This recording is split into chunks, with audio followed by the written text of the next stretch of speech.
यहाँ पर fixed deposit में लोग 5 लाख, 10 लाख, 20 लाख, 25 लाख भी इन्वेस्ट करने से नहीं डरते हैं। लेकिन वहीं पर one time investment mutual fund में आ जाए तो काफ़ी ज़्यादा डरते हैं, और डरना चाहिए भी। ऐसा इसलिए क्योंकि जो म्यूचुअल फंड्स होते हैं उनमें मार्केट का रिस्क होता है।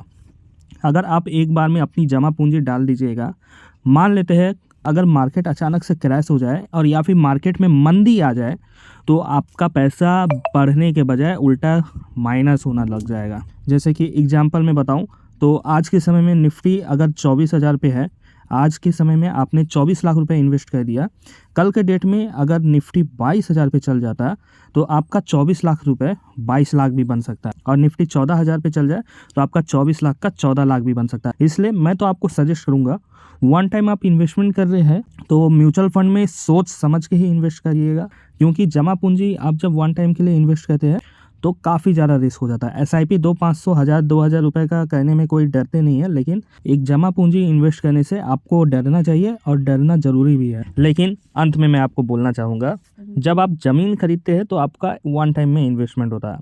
तो जैसे आप ज़मीन खरीदते हैं, एक बार खरीद के भूल गए, वैसे अगर आप म्यूचुअल फंड्स में इन्वेस्ट करते हैं वन टाइम का, तो आपका अच्छा खासा रिटर्न भी बन सकता है। जैसे एग्जांपल में 1 लाख रुपए का आपने ज़मीन खरीद के भूल गए 30 साल तक, वैसे ही छोड़ दिया तो वो ज़मीन का वैल्यू बढ़ जाएगा, तो आपका प्रॉफिट होगा। वैसे ही म्यूचुअल फंड भी वैसा ही है। यहाँ पर आप 1 लाख रुपए इन्वेस्ट करके भूल जाइए, 20-30 साल बाद वापस आइए तो वो बढ़ जाएगा। लेकिन जैसे ज़मीन में रिस्क होता है, किसी ने दखल कर लिया या कुछ हो गया तो ज़मीन के कुछ भी वैल्यू मिलने वाली नहीं है। वैसे ही म्यूचुअल फंड में भी एक सही जगह इन्वेस्ट करना काफ़ी ज़्यादा ज़रूरी हो जाता है। तो सोच समझ के इन्वेस्ट करिए, और या फिर आप खुद से नहीं समझ पाते हैं तो आप किसी एक्सपर्ट की हेल्प भी ले सकते हैं।